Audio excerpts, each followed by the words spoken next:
Yun, magandang araw guys mga kalapatids. So, ang lakas ng hangin, no? Grabe. So, ito yung mga ibon natin, pinakawalan natin lang sila. Kasi tagal na nilang hindi nakalabas eh. So, pinakawalan natin sila ngayon. Kasi naaawa din naman ako sa kanila kung palagi na lang silang nakakulong. So, ang nangyari, nagkanta sakit-sakit na, oh. Grabe, ang dumi, oh. So ayun, buti na lang yun, binaba ko. So hindi na siya natatalsik dun sa isang iba. So ngayon ang ginawa ko na lang, bahala na sila. Yung iba dito first time lang nakalabas. Yung iba dito, gaya nung nasa taas na yun, ayun, oh. So ito first time lang na ito makalabas. Pati nung ayun yung asawa niya, yung pure white na yun. Tingnan mo naman kung gaano karumi yung pure white na yun. Pinalabas ko na kasi kailangan ko linisin talaga tong kulungan nila. Ito. So ang bali ang gagawin ko sana, gusto ko sana tanggalin na tong buong kulungan na to para linisin yung ilalim. So tingnan natin anong mangyayari kung hindi uulan mamaya. Lilinisin ko. Yung iba kasi ayaw pa lumabas, ayoko naman pilitin. Sa taas kasi yung iba. Ayan, oh. Sa taas yung iba, so kailangan talaga to linisin na kasi hindi naman mabaho kung tutusin, hindi naman mabaho, pero alam mo yun, ang pangit lang kasi tingnan na sobrang dumi na talaga. So ang gagawin ko ngayon, maglalagay ako ng planggana siguro dito para yung gustong maligo. So, ganun na lang gagawin ko, pero mukhang ano ngayon sila, oh, i-enjoy sila sa bago nilang kalayaan. So buti, oh, hindi rumonda tong isa, himala, hindi, kasi ito pagkalabas nito ronda agad eh, pati yung isa, oh. So meron talaga silang mga tour guide. So ito ang tour guide nila, tsaka yung isa. So meron pang isa eh, na tour guide nila eh. Lumipat siguro sa may bubungan. O wala dito. Ito. Ayan, tour guide din nila to. Ayan, tour guide din nila yan. So dyan lang sila. Sana makatulong to sa immune system nila. Kasi nagkakasakit na sila eh. Naawa na ako. Hindi ko naman maasikaso kasi palagi rin na tayong nasa trabaho. So ngayon hayaan ko muna sila dito sa labas. So kung uulan man o hindi, nasa sa kanila na yung kung papasok sila sa kulungan nila. Pero this time ang gagawin ko, maglalagay ako ng planggana dito. So kung maliligo sila, di mas maganda. Para malinis din yung mga balahibo nila kasi kakaawa din, oh. Ang dudumi na nila, oh. Lalo na tinamay puti. Meron ako dyan puti na sobrang dumi na, oh. Ayan, oh. Oh. May dilaw na, oh. Nakakaawa. Ayun, oh. So kawawa naman. So sige, hayaan ko muna sila siguro ngayon. Wala na kung may magsisibatan sa kanila. Actually nasibatan na ako ng isa eh, nung huling palabas ko eh. Hindi bumalik yung isa, yung kamukha nito. Kasi yung panahon din sinasabi kong maganda yung balahibo, hindi siya bumalik.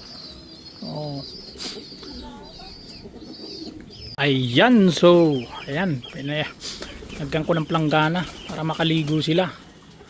So ayan, ligo-ligo na talaga. Kasi kakaawa din sila kung hindi nila lilinisin sarili nila. Ito naman kasi hindi ko mapaliguan kasi baka makawala, pero try ko rin kayang pakawalan yan, no? Try ko kayang pakawalan yan. So sige, try rin natin pakawalan itong nandito.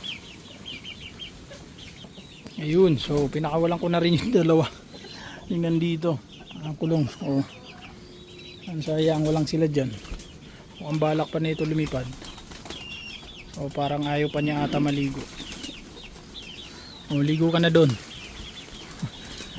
Buwan ko sila. Grabe, ang dumi talaga nila, no? Kailangan ko talaga mag general cleaning.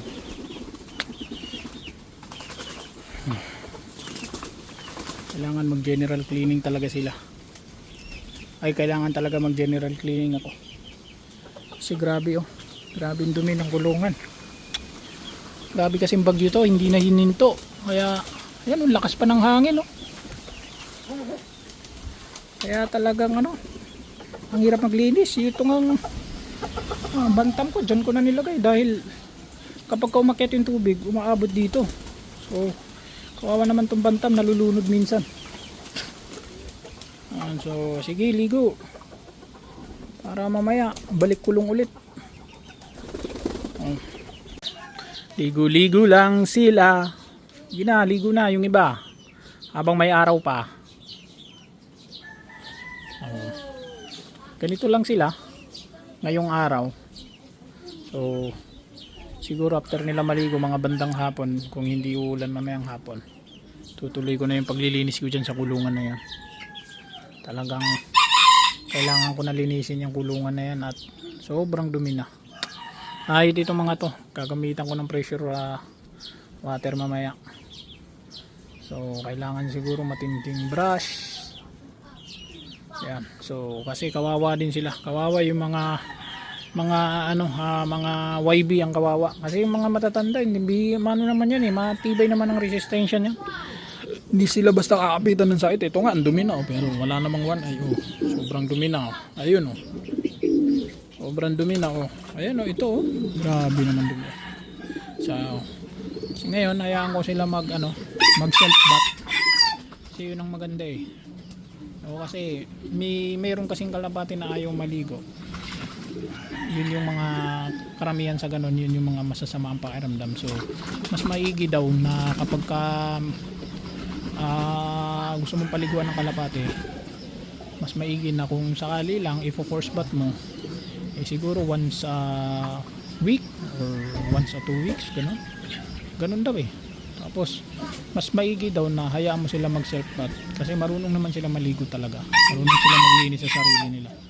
So tsaka ang kinagandahan din daw doon, pagka hinahayaan mo sila maligo mag-isa, malalaman mo kung sino ang ayaw maligo, yung masama ang pakiramdam. So ang kalapati kasi parang nakaugalian na niya na naliligo talaga siya, parang tao din, naliligo siya. So kung ayaw maligo, ibig sabihin baka may nararamdaman yung ibon mo.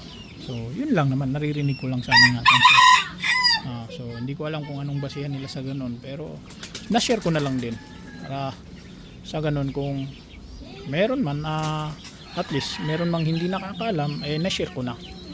So ganun lang naman ganun lang naman ang ginagawa ko dito. Kung ano yung natututunan ko, sinishare ko sa iba, sinishare ko sa inyo.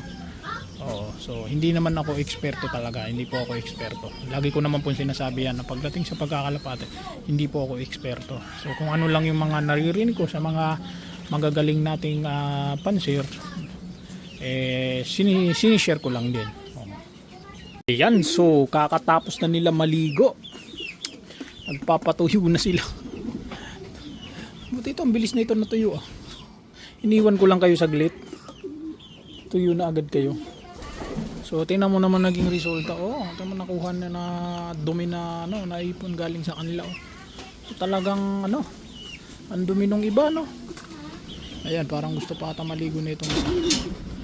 Parang umahabol pa tong isa Itong grizzle na to, tuyo na to kanina. Ito yung nagsuswimming ligo-ligo lang sila. Kasi sobrang talaga, sobrang dudumi na nila. So ngayon, ang gagawin ko ngayon, paano kaya to? Gusto ko sanang linisin tong kulungan na to. Gusto ko sanang tanggalin. Kaso pag tinanggal ko tong kulungan na to, sigurado magsisibatan to mga to. So siguro ilipat ko na lang muna sila sa malaking kulungan. Siguro dito or dun sa bakanting yun, para matanggal ko to. So may naiwan pa dun sa loob ayun. Ayaw niya lumabas. So siguro linisin ko muna. Lipat ko muna bago ko linisin. Para mabuhat ko tong kulungan na to. At malinis ko yung ilalim. Napakadumi na talaga ng ilalim. Kailangan dito pressure washer para tuluyan matanggal yung tae. So ayun. So yun lamang po guys. Salamat sa patuloy na panonood sa aking walang kakwenta-kwentang mga pinagsasabi. So dito ko na po muna ulit putulin. So ang ganda ng panahon buti na lang kahit pa paano may araw, pero hindi naman maambon-ambon. So ang nangyayari mahangin lang talaga. So yun lamang po guys, maraming salamat po, and pa-subscribe po sa mga bago pa lang sa channel ko, and malaking bagay po ito sa akin. And yun lamang po, God bless po sa inyong lahat.